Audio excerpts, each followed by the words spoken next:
Sobat Rendra, apa kabar? Kembali lagi bersama saya Lucy, masih di acara Fun Talk.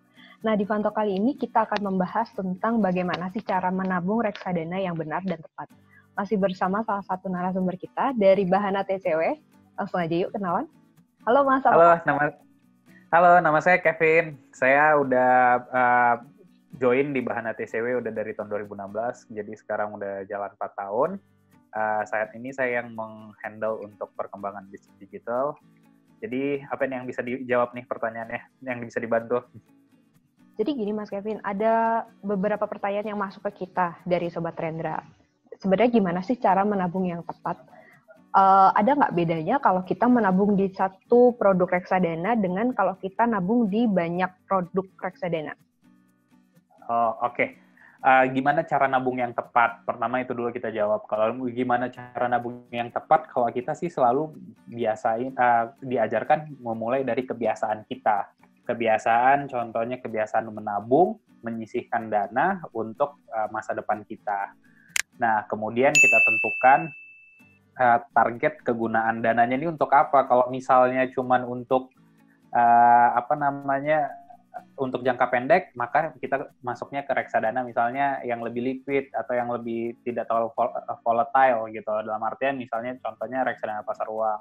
Tapi kalau misalnya targetnya untuk jangka panjang, kita bisa misalnya contoh uang dana pensiun, itu kita bisa masuk ke reksadana saham yang jangka waktu panjang akan memiliki imbal hasil yang lebih baik.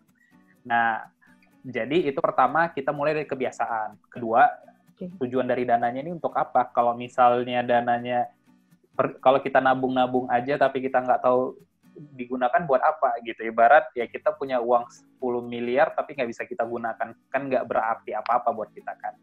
Nah, yang kedua tadi soal pertanyaan, apakah misalnya berinvestasi di beberapa reksadana hasilnya akan berbeda? Tentunya akan berbeda. Pertama yang paling penting adalah kita menjaga resiko. Mendiversifikasi portofolio itu penting. Kenapa? Karena kita supaya nggak terkonsentrasi di satu kelas aset. Misalnya kelas aset tersebut tidak berjalan baik. Contoh, kita lihat saham. Akhir-akhir ini kalau teman-teman lihat juga, koreksinya cukup dalam. Koreksinya bisa sampai 35%.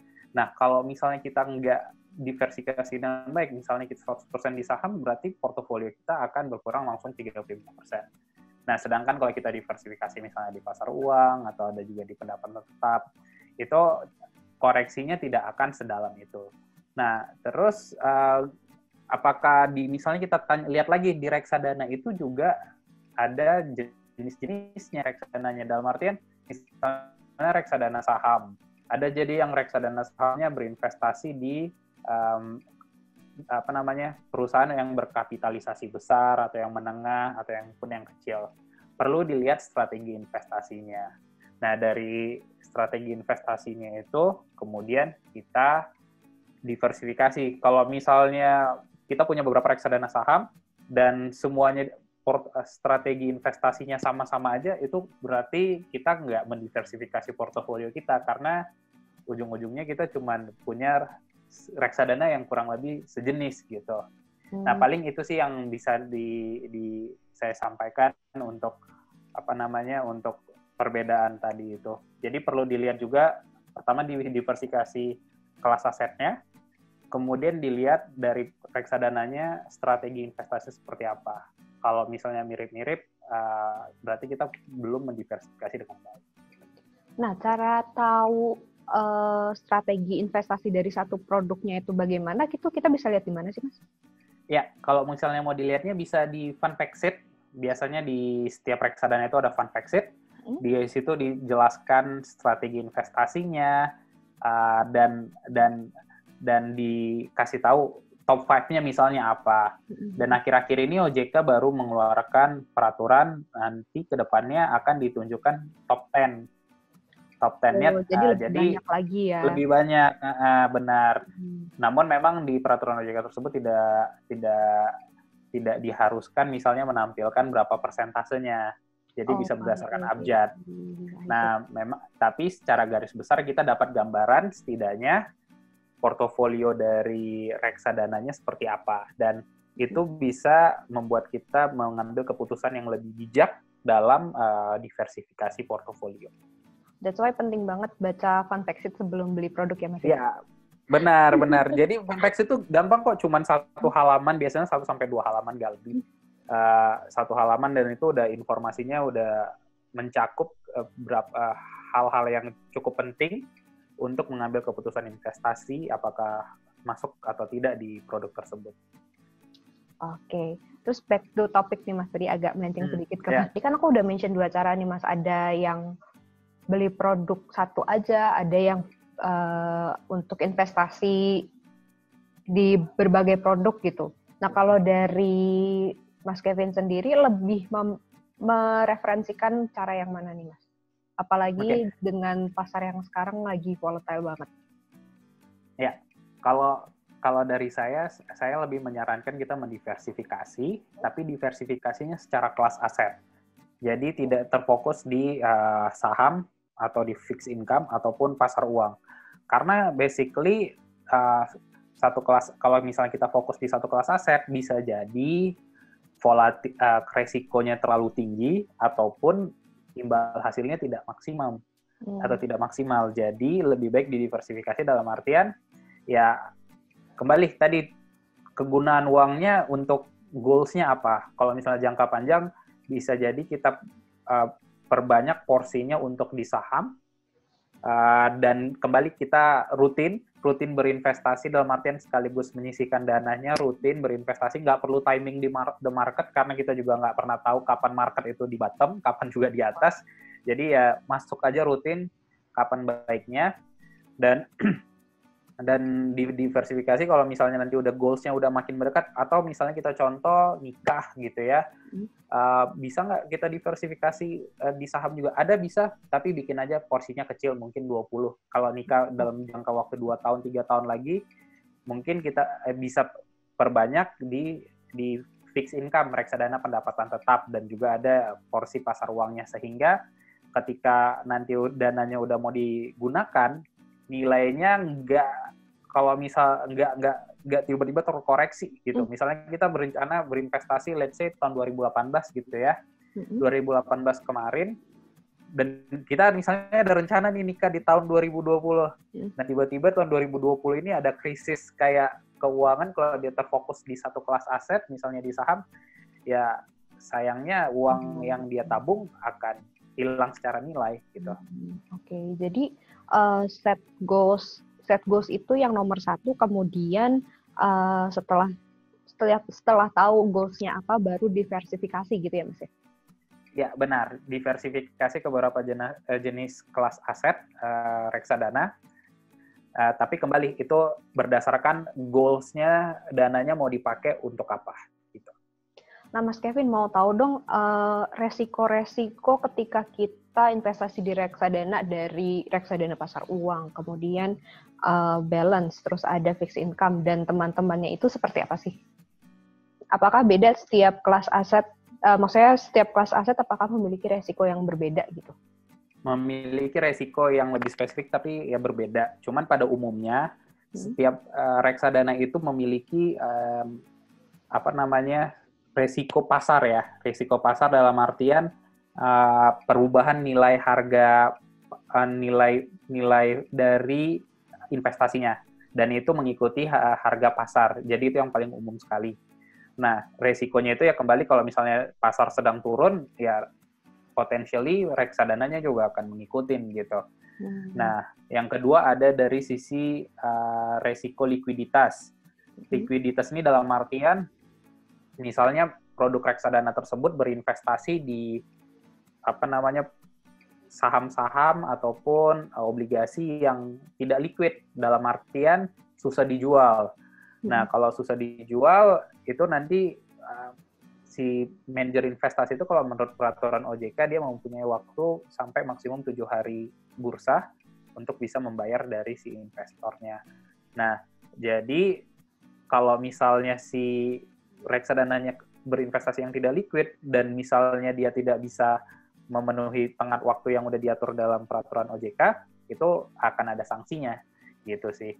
Nah, jadi perlu diperhatikan, itu yang paling umum 2 itu. Kalau misalnya untuk beberapa spesifik gini ya, misalnya ke reksadana pendapatan tetap, itu juga perlu dilihat dari risiko suku bunga. Kalau ada potensi suku bunga naik, kinerja dari reksadana pendapatan tetap itu cenderung menurun. Tapi kalau suku bunga menurun, kinerja dari reksadana pendapatan tetap itu cenderung naik. Jadi ada seperti timbal baliknya lah gitu. Nah, selain tapi misalnya juga ke reksadana pasar uang, ketika suku bunga naik, itu malah cenderung kinerja mereka reksadana pasar uang ini akan lebih bagus gitu dibanding periode sebelumnya. Jadi ada yang lebih spesifik, tapi yang pada umumnya tadi ada dua, yaitu resiko pasar dalam arti perubahan nilai dari underlying dari reksadana tersebut, dan yang kedua ya liquidity risk, itu yang paling umum lah. Oke, jadi memang per kelas aset ini punya resiko masing-masing dan juga ada nilai pasar yang berubah, dan biasanya returnnya mengikuti keadaan pasar juga ya Mas ya? Pasar, ya benar gitu. Karena secara peraturan si reksadana nggak boleh kayak bikin harga sendiri, nggak boleh. Jadi harus ada referensinya itu mengikuti dari misalnya saham itu dari bursa efek, kalau ada pendapatan tetap itu biasanya dari IBPA, Indonesia Bond Pricing Agency. Oke. Pertanyaan selanjutnya nih Mas, yang mungkin ditunggu-tunggu sama Sobat Rendra semua. Ada nggak saran dari Mas Kevin dalam menabung reksadana yang tepat supaya bisa mendapatkan keuntungan yang maksimal dengan keadaan pasar yang sekarang ini? Kemudian, apa aja yang perlu diperhatiin juga sama Sobat Rendra supaya tetap safe nih untuk main reksadananya? Oke, yang pertama dulu, apa cara yang tepat? Pertama, nggak perlu kita timing the market. Timing the market itu hal yang sangat sulit dilakukan dan cenderung salah bahkan gitu. Jadi mungkin ada yang benar, tapi kalau saya belajar dari teman-teman saya ataupun dari lingkungan saya yang saya pahami, timing the market itu kurang tepat. Lebih baik kita konsistensi kembali menyisihkan tadi dana yang kita punya untuk kebutuhan kita yang di masa depan nanti, dan disisihkan ditaruh ke produk investasi gitu ya, produk keuangan, contohnya reksadana, dan itu biarkan itu bertumbuh berjalannya waktu. Nah, jadi perlu yang pasti diperlukan adalah kita rutin aja berinvestasi, rutin menabung, masukkan ke produk reksadana atau produk keuangan lainnya yang dirasa cukup akan memberikan imbalan yang baik, dan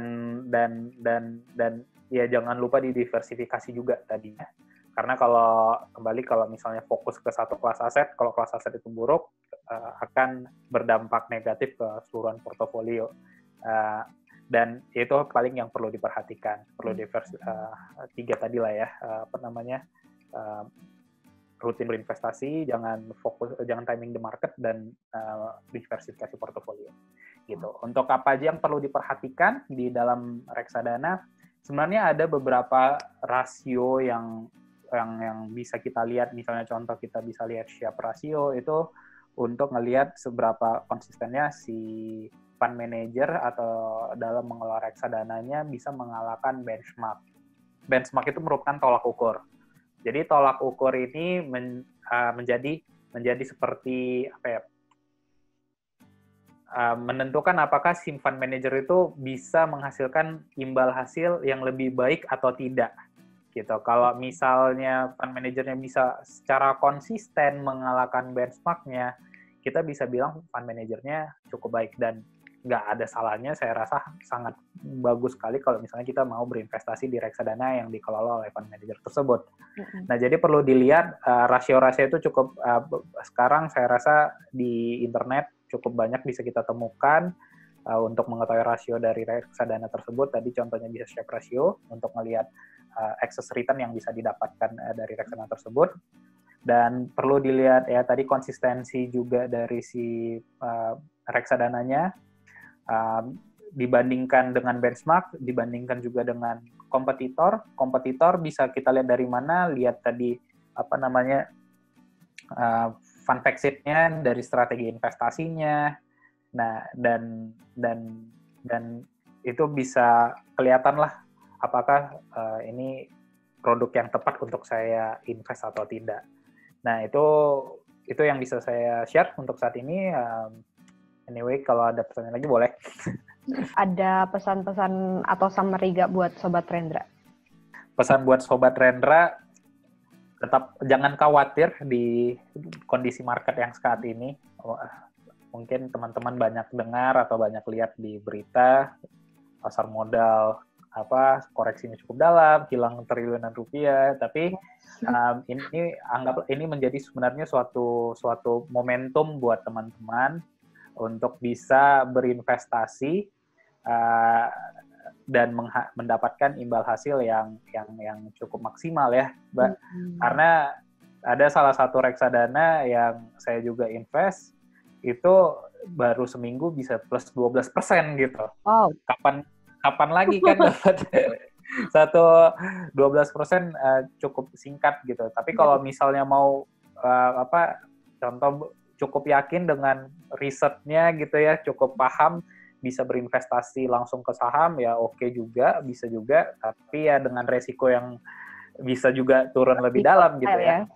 Lebih volatile. Nah, itu bisa untung. Bahkan kalau misalnya saya perhatikan beberapa emiten tuh kalau misalnya pada periode yang sama, seminggu atau 2 minggu tersebut, itu bisa menghasilkan 20-40%. Nah, jadi sebenarnya dengan kondisi yang saat ini merupakan seperti peluang buat mengetahui reksadana sekaligus saham dengan resiko yang lebih terbatas karena harganya udah cukup rendah sih. Iya, betul. Jadi memang keadaan pasar yang seperti ini harusnya bukan untuk ditakuti, tapi untuk menjadi peluang gitu ya, Mas ya? Ya, benar. Gitu. Oke, baik. Terima kasih Mas Kevin untuk waktunya dan juga sharingnya. Thanks a lot. Stay safe ya, Mas ya. Stay safe juga, Mbak. Semoga teman-teman terbantu. Let me know kalau misalnya ada pertanyaan lagi nanti. Siap. Salam ya Mas untuk tim Bahana TCW juga. Siap. Thank you. Ya, thank you. Sobat Rendra juga terima kasih banyak yang udah stay tune sama kita. Untuk Sobat Rendra yang masih punya pertanyaan, langsung submit pertanyaannya melalui komen di bawah ini. Stay safe Sobat Rendra, sampai jumpa di Fun Talk selanjutnya. Dadah!